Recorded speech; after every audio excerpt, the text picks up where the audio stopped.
Warning, this episode contains adult language, mature situations, brother worshipping little sisters, cats acting like humans, adorably cute moments, and manga news. Remember to like, share, and subscribe. Listener and viewer discretion is advised.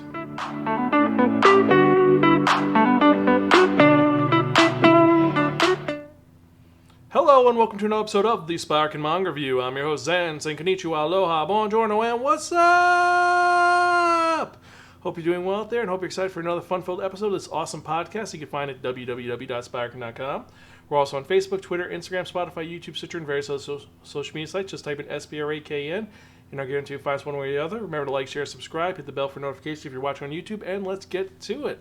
Because if you remember from the last episode, which was actually 2 days ago, I spun that one that only the Wheel of Manga, and it turned to be reviewing a kind of interesting manga, a different manga, a cute manga.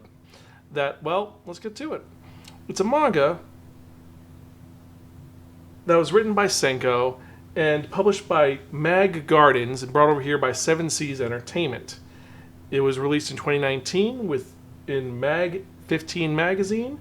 There are 3 volumes, and it is a seinen series that is a comedy, cat-centric, slice-of-life series that is known originally as Imoto wa Neko, or as we know it as over here,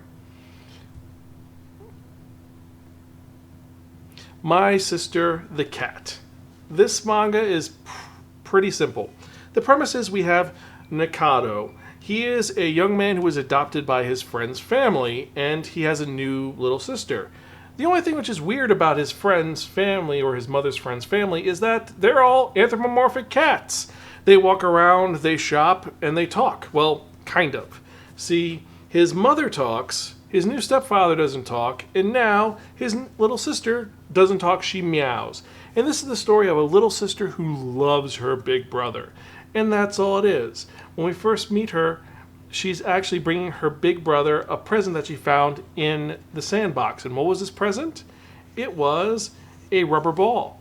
And she's so proud that she's bringing her big brother a present, and she's so excited, and she actually scooped it up in kindergarten and held it all day and waited at the front door because she loves her big brother, and she's so happy. And then later on, when her brother's studying for school, she wants to play, so she has all these different toys, and you know the typical toys, not like badminton or dolls. No, they're cat toys, like futon beaters and rubber mouses and feathers on a string and laser pointers. And she even gets to the point where she'll actually bring toys to him which are not really toys, like bugs that cats play with, and it kind of horrifies him because she doesn't realize that he's not a cat, he's a human, and humans are different than cats. And this is essentially what it is. It's a bunch of shorts with the little sister being adorable and the big brother dealing with this. Some of them are simple, like her learning about voice messaging and actually using video calling to call her big brother and try to feed him cookies because it's snack time and he's not there for snacks. Or later on, she wants to make him a bouquet in origami, but because she has paws, not mitts, she can't do that. So she has to learn how to make a painting, and she makes a picture for him, and she gives everyone pictures. And then another time, he wants to run a race to get her a bow. But is that going to happen? Well, we're not entirely sure because he's a human, and humans are slower than cats. And that's all this is. This is literally just a cute story about little tiny cat girl and her big human brother and all of this. Now, the pictures are adorable, and there's so many cute moments. For example, the time when they find out about all the filters on the camera, and so they're taking pictures of her looking like a gangster or her with pigtails and all these really cute moments. Or later on, when she thinks he's mad at her because he didn't talk to her and he forgot to do the quote-unquote magic, which is petting her head, so she's all upset and angry. But when he pets her, she's perfectly normal again because she's a cat. But she's also kind of a little sister. It's kind of confusing and weird because it's a world where humans and anthropomorphic cats live in tandem, but the rules don't really make a lot of sense. The mom speaks perfect English, and there's other cat girls that are the little sister's age, Naneko's age, who talk like a human, but then she just says meow, meowy, meow, meow, meow. And it's kind of weird, it's kind of dumb, but it's adorable, and I gotta say, It's memorable and just sweet in so many moments, but also it's kind of just it's the same joke over and over again. It makes you feel really cute and really good, and that's the main thing about it. It's all I can really say about this manga is that it is cute, it is adorable, and well, it's one of those ones that you can't say it. I mean, the publication looks nice. It's really cute. You see that here is his little sister Naneko, and he was renamed Nekota because all the cats have Neko names, except Dad, whose name is Dad, and Dad just smiles and nods. And it's just like little things like, hey, here's her with a filter looking like she's smoking a cigarette. And here's her when she wants hot milk because she saw it on Instagram. Or the most evil of all, when she gets into J Idols and she wants to have the whole family involved in J Idols. So it's all of them dressed up as J Idol singers, the whole family. It's because the little sister wants it. And like with most little sisters, what the little sister wants, everybody gets. And that's what the story is. It's just little sister wanting to do things. There is a poignant moment of him getting adopted after his mother dies, which is a beautiful moment of him not thinking anyone wants him, and the little sister and the family that adopts him, her mom's friends, who are all cats, want him. And it's a really wholesome moment. Now, besides that, there is nothing else to this story. The story is just a bunch of little vignettes of these things happening. If you like Shin-chan, if you like any 4-koma story, that's what this is. Except it's not a 4-koma, it's a straight-up manga.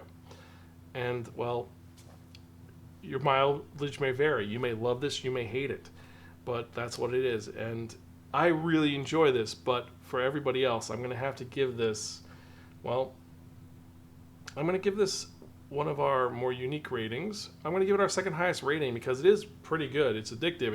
It's the same joke over and over again. It will get tiresome. But I give this our fourth rating, which is our second highest rating. Borrow from a friend and don't return unless offered Pocky. It's really good. It's just that it's the same joke over and over again. It's just that I kind of find it funny and I get the joke. And unlike the last episode where we talked about a seinen, which was, oh, it's the lighthearted part of life, but it gets really dramatic and kind of boring, this, it's just straight up, you can read it, put it down, get back to it later, and it doesn't get tired. It is the same joke, but it's a lot of fun, and it doesn't stop being funny. And if you're a cat owner, you'll get all the jokes. That's the big thing. If you're a cat owner, you'll love it. If you're not a cat owner, well, you're going to hate it.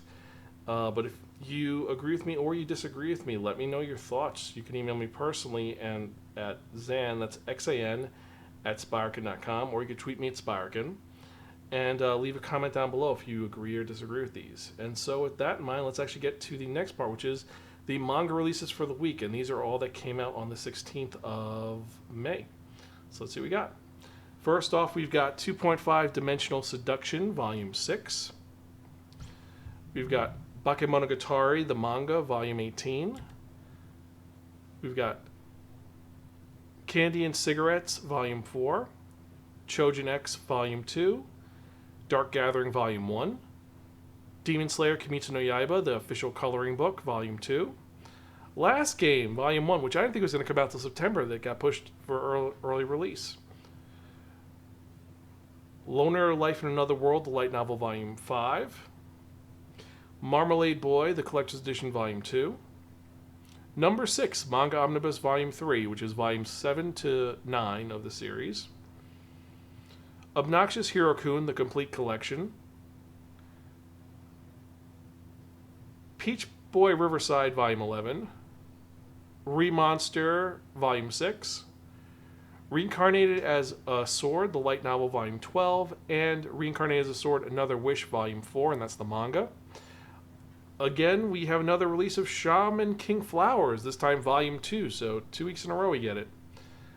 The Girl I Like Forgot Her Glasses, Volume 3. The Kingdom of Ruin, Volume 6.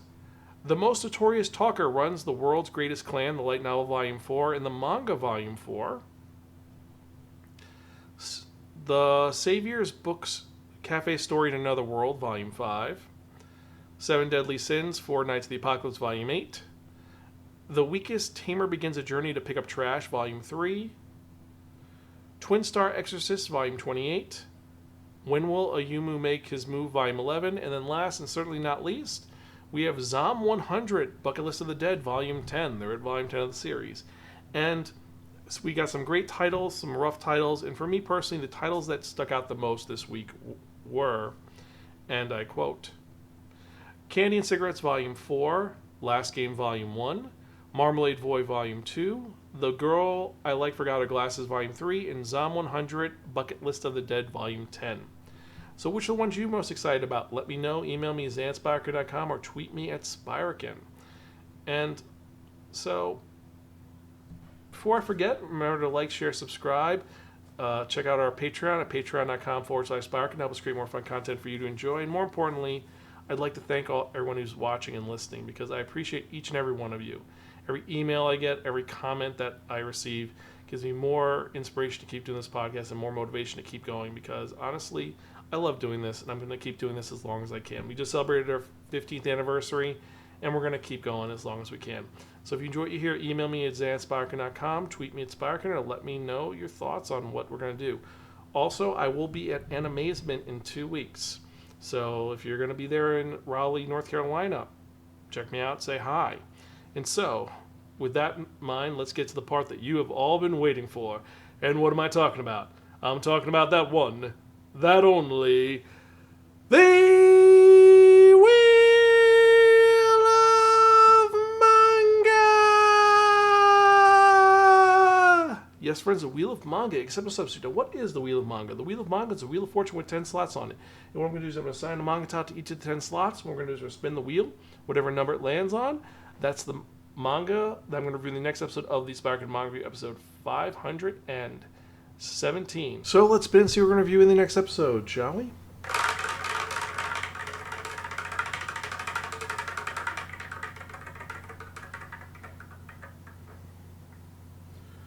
So in the next episode, episode 517, we're going to be reviewing Shoha Shonen, the story of a boy who wants to become a comedian.